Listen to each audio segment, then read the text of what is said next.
Unë e di natyrisht me që të dashur që shqiptarët nuk janë ndër kombët që marrin më së shumti ndihma sociale në Gjermani, nuk janë në grupin e 10 kombeve të para, por ky vendim është shumë i rëndësishëm dhe mund të prek Zoti na ruaj secilin që jeton këtu sepse mund të ketë në një moment edhe probleme.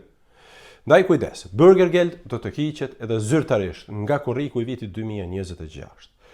Kështu ka vendosur Bundestagu Gjerman me 5 mars 2026 me shumicën e deputetëve të partive në pushtet. Ky ligj duhet të miratohet tani edhe nga Bundesrati, por as atje nuk pritet ndonjë kundërshtim serioz. Ligji i ri për ndihma sociale parashikon shumë ndryshime.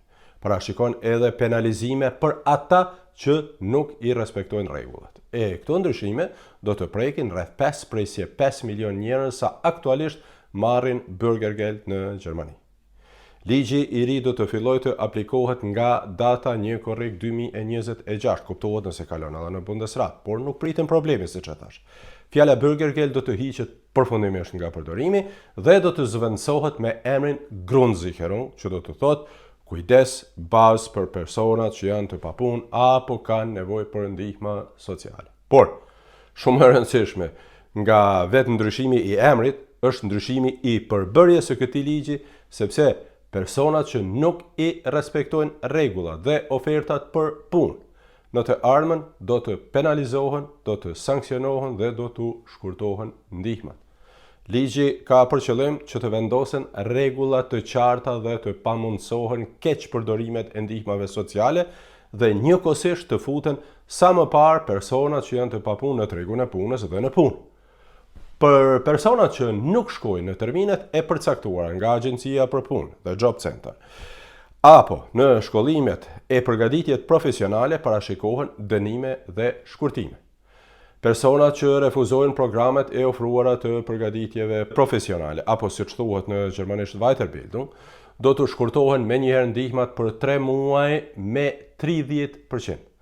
Ata që nuk shkojnë në termine në Job Center pa ndonjë leje apo pa ndonjë justifikim të qëndrueshëm 2 herë, do të sankcionohen me shkurtimin e ndihmave për 1 muaj.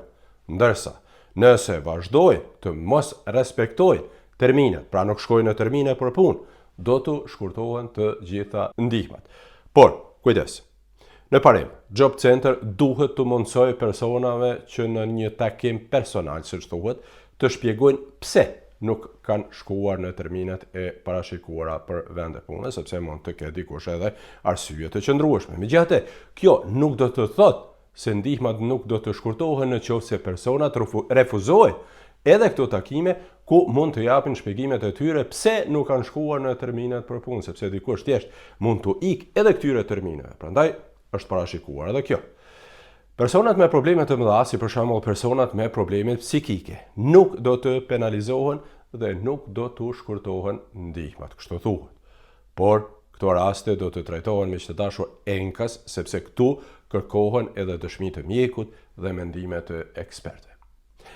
Ligji i ri parashikon edhe aplikimin më të shpejtë të masave për integrimin e personave në tregun e punës. Ky është edhe qëllimi, që personat të kthehen në punë. Me një fjalë, nga të papunët në të ardhmen kërkohet shumë përgjegjësi dhe angazhim që sa më parë të gjejnë një vend pune dhe të hiqen nga ndihma sociale të kthehen në punë.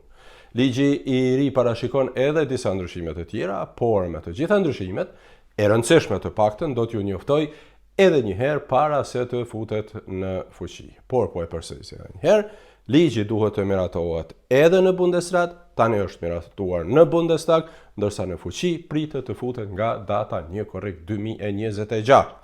Nëse megjithatë keni ndonjë pyetje, ju e dini që faqet e mia janë gjithmonë të hapura, më shkruani këtu në video dhe mund të komentojmë së bashku. Unë e di që shqiptarët nuk janë në grupin e 10 kombeve me numrin më të madh të personave që marrin ndihma sociale. Megjithatë, nuk do të ishte keq nëse e shpërndani këtë video sepse ka dhe shumë shqiptarë që marrin këto ndihma, e siç e thash në fillim, secilin prej personave që janë në punë, për çfarëdo lloj shkaku, mund ta prek eventualisht ndonjë gjë e papritur dhe të humb për momentin vendin e punës dhe ka nevojë për ndonjë ndihmë kalimtare, sidoqoftë mund të ketë pra secili prej nesh ndonjë problem dhe mund të ketë nevoja eventuale për ndihmë. Andaj shpërndajeni këtë video, abonohuni në kanalet e mia, Në këtë mënyrë ju vijnë informacionet gjithmonë në kohën e duhur. Këtë po e them për shkak se nuk keni nevojë pra të kërkoni informacione dhe të pritni më së peshpërndan dikush, por i keni në kanalet tuaja.